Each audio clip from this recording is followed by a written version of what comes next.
Forget gurus. Forget anyone claiming to be an online business expert without going through the challenges of entrepreneurship themselves. The Real Money, Real Business podcast is here to prove the best insights in online business comes from your fellow online business builders. We dig into stories of entrepreneurs selling their business on the Empire Flippers marketplace so that you can learn how they made their business profitable, how they overcame obstacles, and what lessons they learned in their online journey. If you want to take your business and your knowledge to the next level, you've come to the right podcast. Let's get started.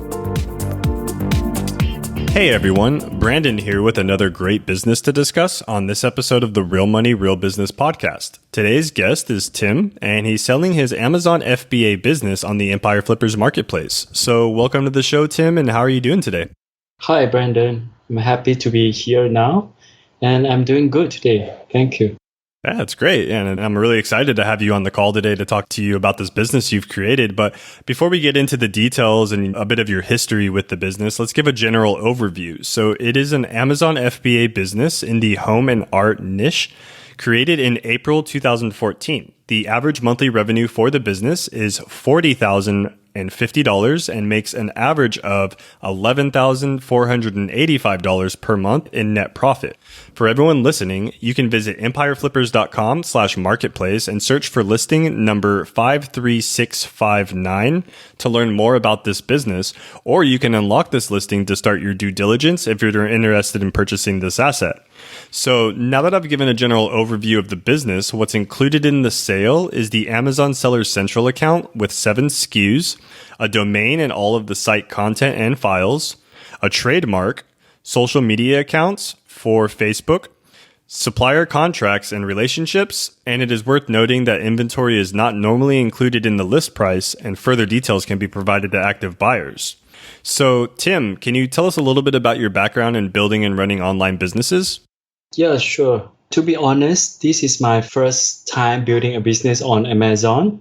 So at that time when feel tired of working 9 to 5, then I started to find some opportunity online.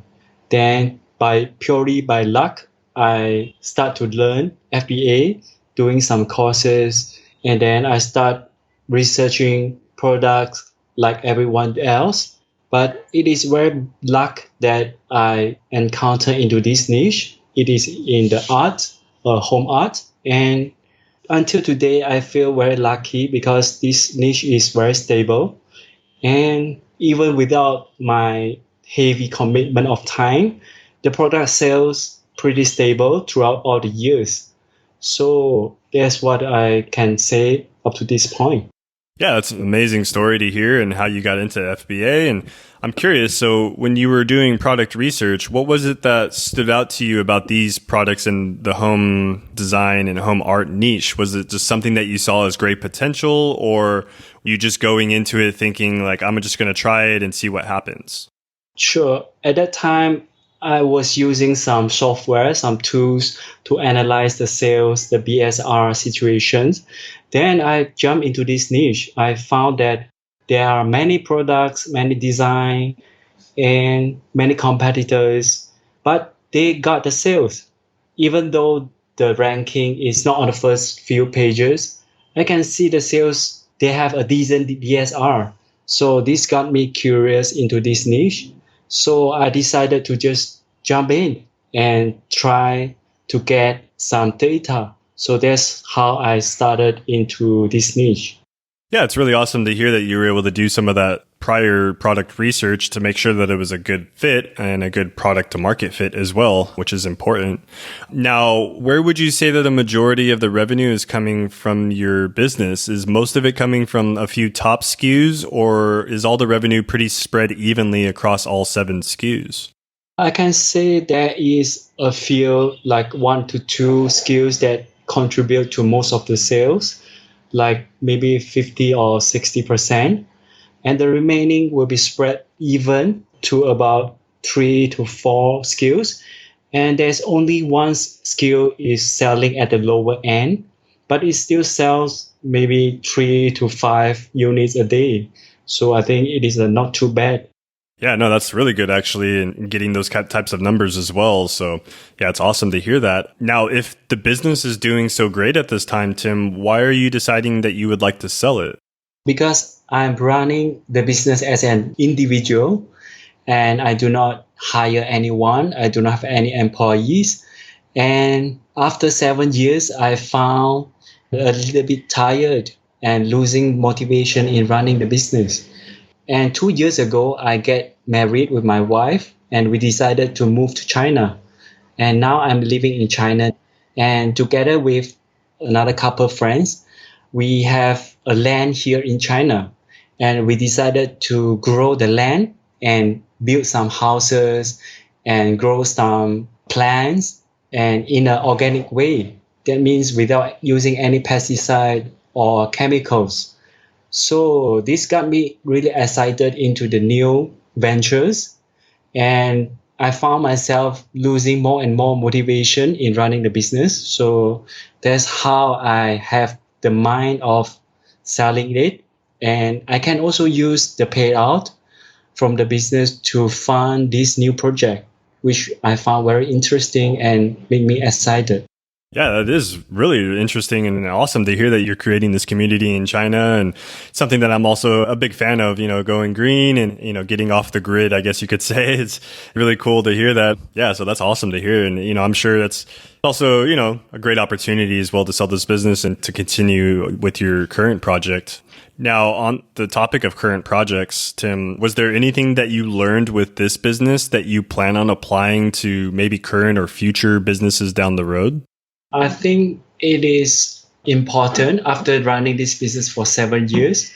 I found that it is important to have your own uniqueness. So you cannot be doing what everyone else is doing because you will just get the result that everyone else got. Because I have this business is in the design niche, in the art niche. So it is pretty unique compared to others. And the products that I sell cannot be sold by others, and only I have the access to the products, to the design. So that makes me really stand out, and I do not have to commit much time into running the business, and it just run itself.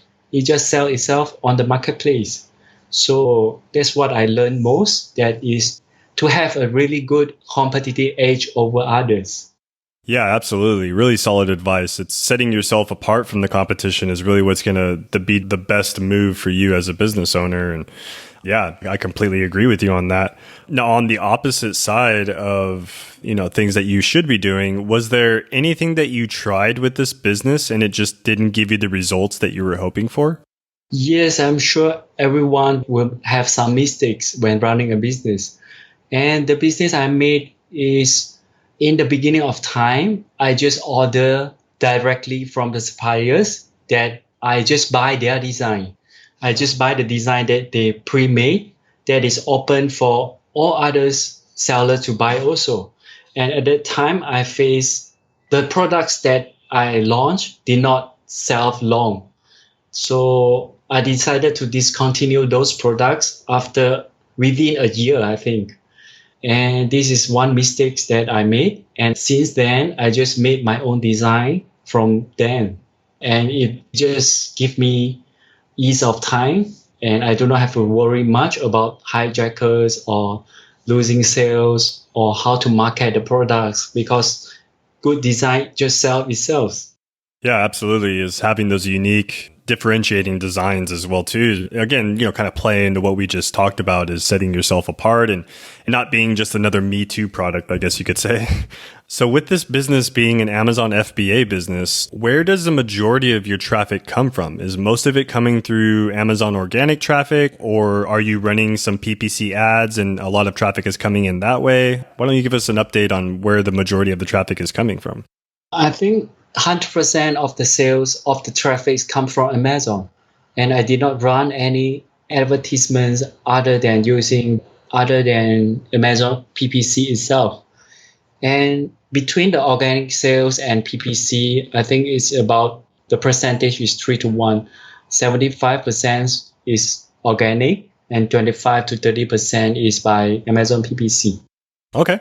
Yeah, it's a really great breakdown and also offers a great opportunity for, a buyer that might have some Amazon PPC experience to come in and scale the business or maybe even optimize the ads to increase the revenue further. So that's a really great opportunity there.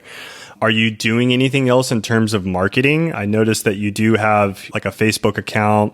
Are you doing anything with that or like any type of promotions, or is that more just used as just to build the trust of the business? Yeah, at the beginning of time, which is 2014 and 2015, I ran some Facebook campaigns to launch the product. So did some giveaway, but I found the result is short term. That result do not hold for consistent period of time. And ever since I stopped doing any marketing using social media, so the Facebook account right now is just for a presence of the business. So nothing else. Okay, yeah, that makes total sense as well too. It's what a lot of business owners end up doing, and maybe another opportunity for a buyer to come in that might have some social media understanding or social media skills to come in and they could use that channel to its full potential. So that's great to hear that. Now, hypothetically speaking, Tim, if you were to keep this business, what are some of the ways that you would try and grow it? Yeah, definitely will make the listing better because I have a trademark and it is brand registered, but I did not make the full use of the brand registry. I did not use the A plus content, and I also did not upload any videos or ask the customers to upload their videos on the listings. So this will be the first steps that I will do. And the next one, I will launch more design, of course. More design will make the sales more stable, also more consistent.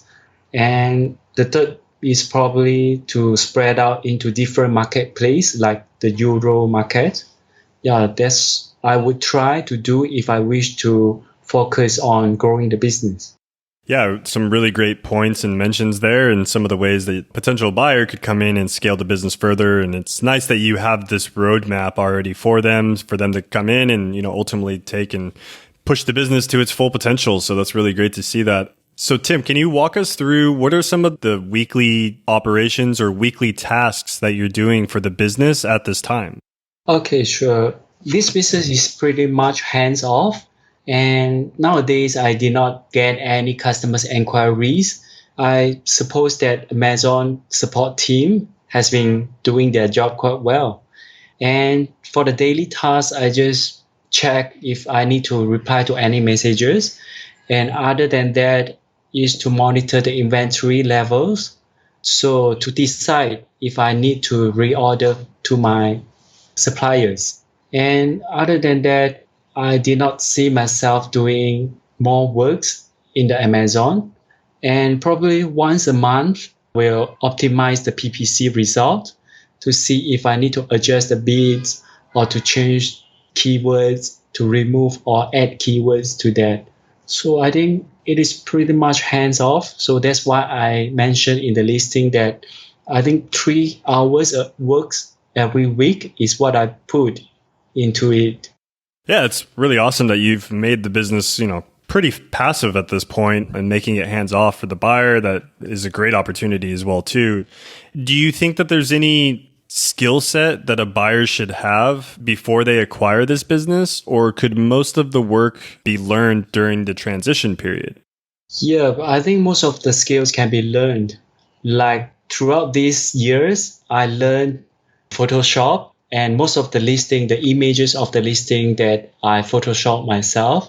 And also when I have the free time, I will browse other marketplace like Etsy, like Alibaba in China to get more design ideas. So whenever I'm free, I will gather some design ideas. And when I want to launch more design, I will pass it to the designer. And I think there's nothing specific to be learned. So as an entrepreneur, it is good to know everything, even though it is not in depth.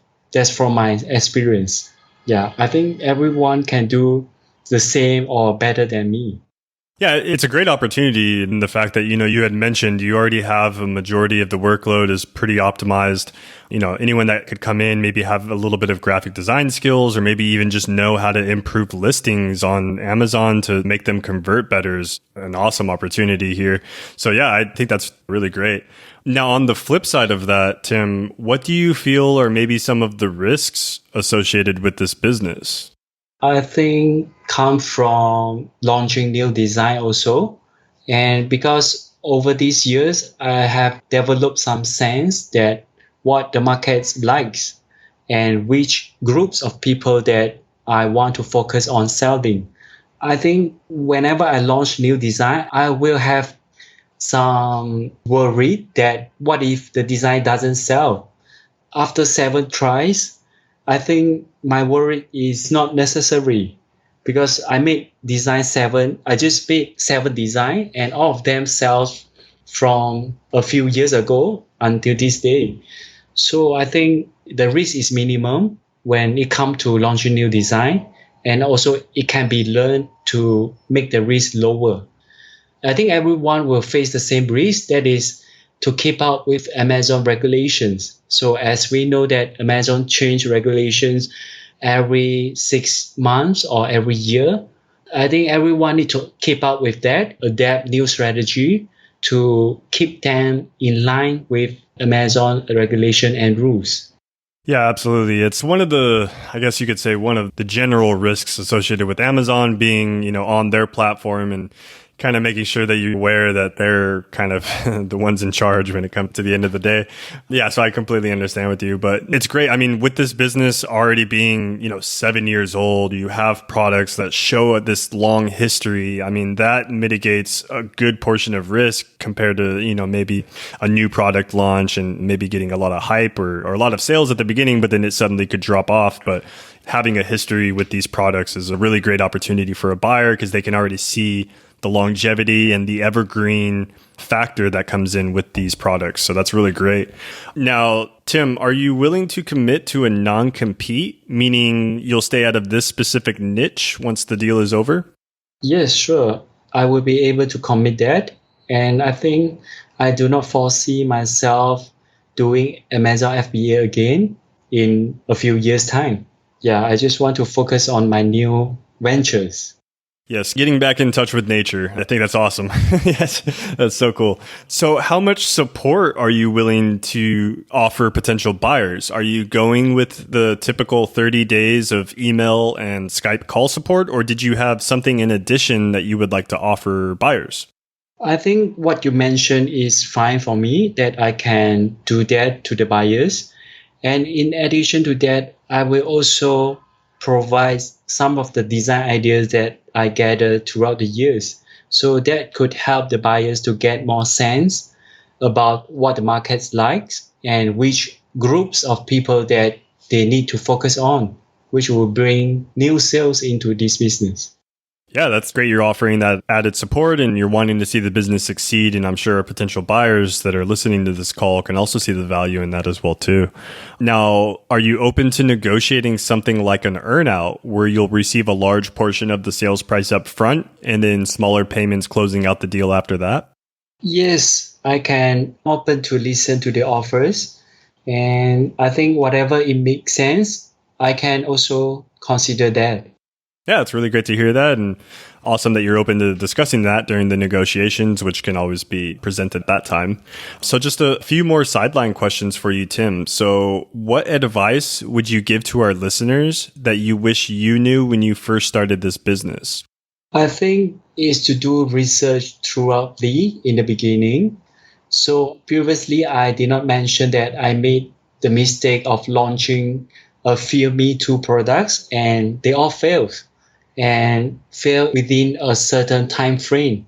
Let's say maybe 1 to 2 years. None of them survive more than 1 to 2 years. So having a good research and a good strategy will prevent this from happening again. I can sleep well at night without worrying too much, the drop of sales or the hijackers issues, and the customers will also like the product, likes the design that I made. I think that's all from the experience. Okay. And then was there any software or tools that really helped you at the start of building this business? Yes, right now, until now, I just trying a few software and none of them I keep subscribing except two of them. The first one is Feedback With. It is a auto messaging software that to leave message to customers after sales. So this is the software that I keep using. Another one is PPC on Trudge. So it is a software that I use to adjust the PPC campaigns. I find it easier to use these two. Yeah, it's great. That kind of covers like a good spectrum of your customer client base as well as, reaching out, getting surveys or following up with them after an order. And maybe that in turn might generate more sales as well. And then, figuring out how to optimize your PPC as well is a great tool to have. So I'm sure our listeners will get some value in those tools that you mentioned. Now, just final question for you wrapping up this call, Tim. So putting yourself in the shoes of a buyer, why do you think that your business is worth buying? I think the strongest point in the business is the longevity of the skills and also the stabilities of the income, the sales. And I found that because there is 7 skills in the listings, and I found that some of the high and low season doesn't matter too much because these 7 skills will spread out the sales quite evenly. So that means I do not have especially high or especially low period of the trend because they just spread out evenly. So I think if the buyers is looking into stability and longevity, this is a good niche to consider getting into. Yeah, absolutely. And I'm sure our potential buyers that are listening to this call can also see the value in these products you've created and the history that they have showing, how valuable and evergreen ultimately these products are, having been around for more than 5, 6, 7 years now. So yeah, it's really great. And that pretty much wraps up this call, Tim. Was there anything else that you'd like to add that I might have missed? I think nothing much now. So if the buyers is interested, we can always arrange a conference call. Absolutely. Yeah. It's really great to see this business come onto our marketplace. And I'm sure a lot of buyers out there are really interested in getting deeper into some of the back end stuff on this business as well, too. So yeah, thanks again for jumping on this call and hoping to see this listing getting sold for you here in the near future. Yes, that's great. Thank you too.